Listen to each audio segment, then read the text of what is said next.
حضرت عمر بن خطاب رضی اللہ تعالی عنہ فرماتے ہیں کہ میں نے رسول خدا صلی اللہ علیہ وسلم کو یہ فرماتے ہوئے سنا کہ انما الاعمال بالنیات وانما لکل امرئ ما نوى فمن كانت هجرته الى الله ورسوله فهجرته الى الله ورسوله ومن كانت هجرته الى دنیا يصيبها او امرأة ينكحها فہجرته الى ما ہجر الیہ۔ اللہ کے رسول صلی اللہ علیہ وسلم فرماتے ہیں کہ تمام انسانی اعمال کا دار و مدار بس نیتوں پر ہے۔ بس جس شخص نے اللہ اور اس کی رسول کی طرف ہجرت کی تو اس کی ہجرت اللہ اور اس کے رسول کی طرف ہی مانی جائے گی، اور اگر کسی نے ہجرت کی کسی دنیاوی غرض سے یا کسی عورت سے نکاح کی غرض سے تو اس کی ہجرت اسی کی طرف مانی جائے گی جس کی طرف اس نے ہجرت کی ہے۔ اس حدیث مبارکہ میں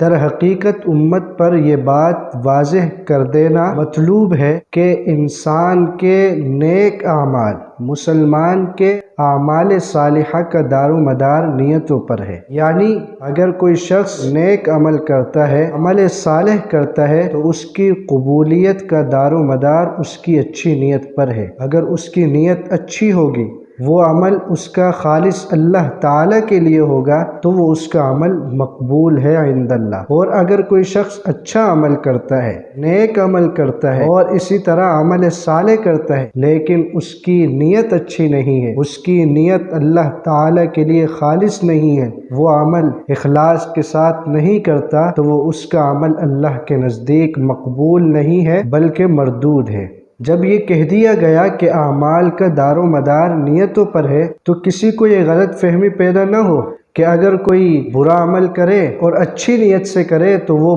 برا عمل بھی اچھا ہو جائے گا، نہیں، کیونکہ اس حدیث مبارکہ کا منشا یہ ہے کہ اچھے عمل کو اچھی نیت سے کیا جائے، نیک عمل کو اللہ تعالیٰ کے لیے خالص کر کے اخلاص کے ساتھ نیک عمل کیا جائے۔ اور جو برے اعمال ہیں جن کا حدیث مبارکہ میں اسی طرح اللہ رب ذوالجلال نے خود منع فرما دیا ہے تو وہ تو فی نفسی ہی کبھی ہے، ان کے اچھائی اور برائی میں نیت کو تو کوئی دخل ہی نہیں، بلکہ وہ تو اللہ تعالیٰ کے منع کر دینے کی وجہ سے، اللہ کے نبی کے منع کر دینے کی وجہ سے خود ہی برے ہو گئے ہیں۔ اس حدیث مبارکہ کا منشا یہ ہے کہ اچھا عمل کرے اللہ تعالیٰ کے لیے کرے۔ مثال کے طور پر اگر کوئی شخص نماز پڑھتا ہے، بڑے خشوع کے ساتھ، بڑے خضوع کے ساتھ، اطمینان کے ساتھ نماز پڑھتا ہے، لیکن اس کے دل میں یہ خیال ہے کہ میں خشوع و خضوع سے، اطمینان سے اس لیے نماز پڑھ رہا ہوں کہ میں لوگوں کی نظر میں اچھا سمجھا جانے لگوں، لوگ یہ کہیں کہ یہ تو بڑی اچھی نماز پڑھتا ہے، اور اس کی نیت اللہ تعالیٰ کے لیے خالص نہ ہو تو وہ اس کی نماز اس کے منہ پر مار دی جائے گی،